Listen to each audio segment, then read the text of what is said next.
নমস্কার, আমি প্রমিলার রান্নাঘরে তোমাদের সবাইকে স্বাগত। আমার আজকের রেসিপি নিরামিষ দই পটল। আশা করি তোমাদের রেসিপিটা খুব পছন্দ হবে। আর যদি পছন্দ হয় তাহলে প্লিজ লাইক শেয়ার করতে কিন্তু ভুলো না। আর অবশ্যই একটা কমেন্ট কিন্তু করে যেও। আমার চ্যানেলে যদি নতুন হয়ে থাকো তো চ্যানেলটাকে প্লিজ সাবস্ক্রাইব করার অনুরোধ রইল। আর রেসিপিটা সম্পূর্ণ দেখবে আমি কিভাবে বানাচ্ছি। তো চলো দেরি না করে শুরু করি আমার আজকে নিরামিষ দই পটল রেসিপি। খুব সহজভাবেই কিন্তু বানাবো, আর অল্প ঘরেরই কিছু উপকরণ দিয়ে বানাবো। তো চলো শুরু করে দিই। এখানে দেখো আমি পটলকে ধুয়ে খুব সুন্দর করে খোসা ছিলিয়ে নিয়েছি, আর হালকা হালকা খোসা লাগিয়ে রেখেছি। আর দুই সাইড কিন্তু আমি মাঝ বরাবর কেটে দিয়েছি যাতে করে লবণ আর মশলা ঢোকে। তো এখন দেখো স্বাদ মতো লবণ আর হলুদ আমি মাখিয়ে নিচ্ছি পটলের মধ্যে খুব ভালো করে। এই লবণটা যাতে ভালো করে ঢুকে তাই কিন্তু দুই দিকটা অবশ্যই কেটে দেবে। তো খুব ভালো করে লবণ হলুদ মেশানো হয়ে গেছে পটলে। আর পটলটাকে সরিয়ে রেখে দিচ্ছি, আর কি কি মশলা নেব তোমাদেরকে দেখিয়ে দিচ্ছি। এখানে আমি দেখো আদা কুচি করে নিয়েছি, আর কাঁচা লঙ্কা নিয়েছি চারটে, এটাকে পেস্ট করে নেব।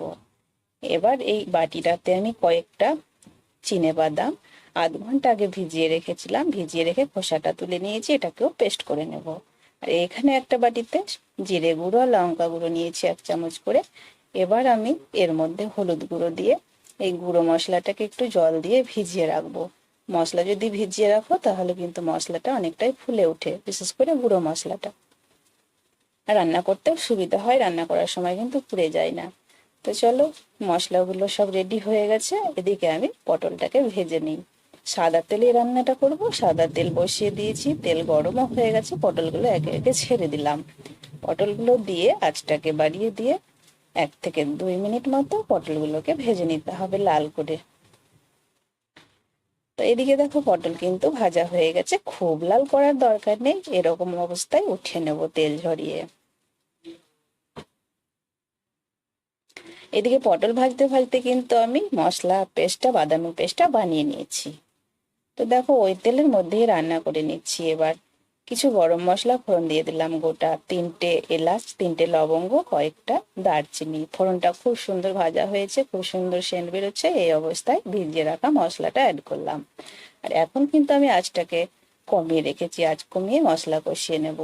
এই মশলার মধ্যে এবার আমি দিয়ে দিচ্ছি আদা কাঁচা লঙ্কা বাটা।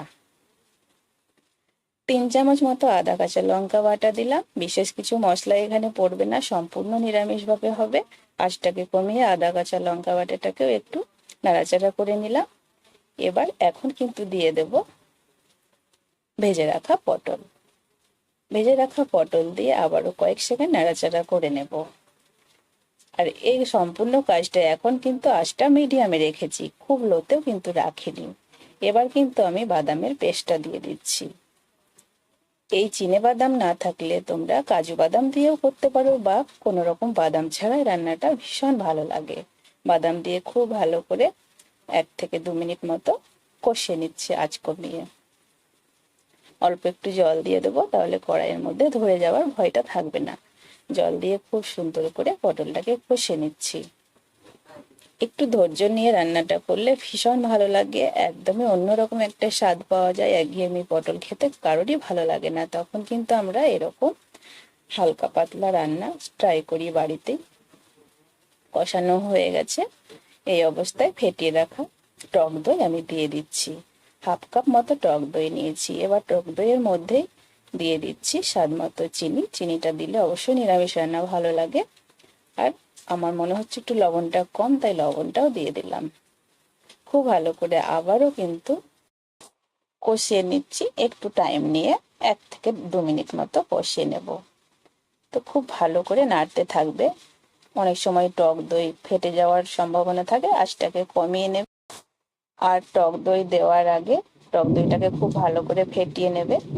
তো এখন দেখো আমি ঢাকা দিয়ে দিলাম, ঢাকা দিয়ে আমি কয়েক সেকেন্ড রাখলাম। কয়েক সেকেন্ড পরে দেখো কত সুন্দর কষানো কমপ্লিট হয়ে গেছে, পটলটা তেলটা উপরে ভেসে গেছে।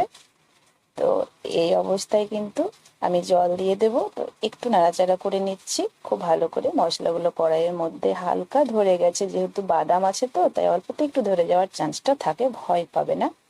এবার কিন্তু জল দিয়ে দিলাম, আমি জল দিয়ে খুব ভালো করে মশলাগুলো জলের মধ্যে ধুয়ে নেব। আর 1.5 মিনিট বা 2 মিনিট খুব রান্না করলে আমাদের দই পটল একদম রেডি হয়ে যাবে। তো খুব ভালো করে সব মশলাগুলো জলের মধ্যে ভালো করে ডুবিয়ে ধুয়ে দিয়েছি, ঢাকা দিয়ে আমি 2 মিনিট পরে ফিরে আসছি। 2 মিনিট পরে ঢাকাটা খুলে নিচ্ছি। আমাদের দই পটল একদমই রেডি হয়ে গেছে, একদম পোলাওয়ের সাথে বা গরম গরম ভাতের সাথে সার্ভ করার উপযুক্ত একটা রেসিপি।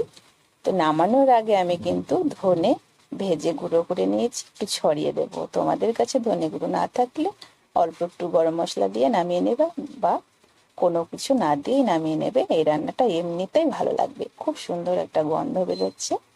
আর গ্যাসটাকে এবার আমি অফ করে দিচ্ছি আর তোমাদেরকে অন্য পাত্রে নামিয়ে নিয়ে দেখাচ্ছি।